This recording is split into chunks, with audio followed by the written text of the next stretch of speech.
Tere kõigile! Euroopa Parlament on tagasi tööl. Oleme sellel nädalal Brüsselis ja järgmisel nädalal Strasbourgis Euroopa Parlamendi plenaaristungitel.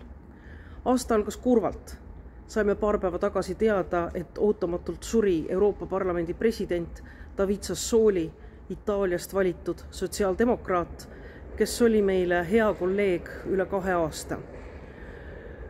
Davidi ametiaeg Euroopa Parlamendi presidendina oleks niikuinii lõppenud, sest aasta algusega sai läbi pool Euroopa Parlamendi ametiajast. Euroopa Parlament valiti, nagu te mäletate, 2019. aastal, valiti 5 aastaks ja nüüd talvel ongi möödas nii-öelda esimene poolaeg. Ees ootab teine poolaeg. Euroopa Parlamendile tähendab see ka seda, et valitakse uus president, valitakse uued asepresidendid. Ja sotsiaaldemokraatide fraktsioon kohtuski eile ja täna võimalike Euroopa Parlamendi presidendi kandidaatidega.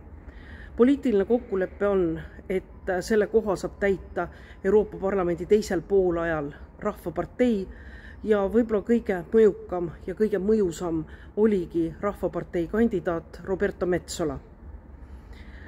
Tema vaated ei pruugi kõigile meeldida ja ei saagi meeldida.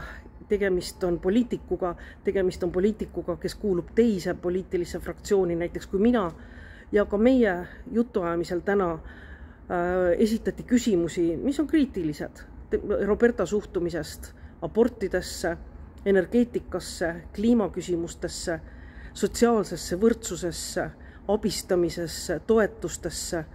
Ja tegelikult oli hea kuulda, kui ta kinnitas, et nendes küsimustes ei hakka ta esindama ennast ega oma rahvaparteid, vaid ta hakkab esindama kogu Euroopa Parlamenti ja neid otsuseid, mis Euroopa Parlamendis on vastu võetud.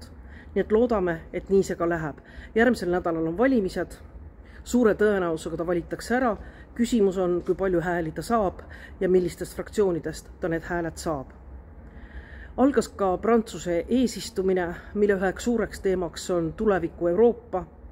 Selle aruteluga loodetakse ühele poole saada ka suveks, siis kui Prantsuse eesistumine lõpeb. No ja muidugi kõik teised teemad. Migratsioon, digiteemad, kliima, energeetika, need on jätkuvalt Euroopa Parlamendi laual. Mina aga soovin kõigile jätkuvat, edukat 2022. aastat ja järgmine kord juba räägime Strasbourgist, kui on plenaaristung ja kui me valime Euroopa Parlamendile uue presidendi. Täna võib öelda, et see on naispresident. Olge terved, kõike head ja kohtumiseni!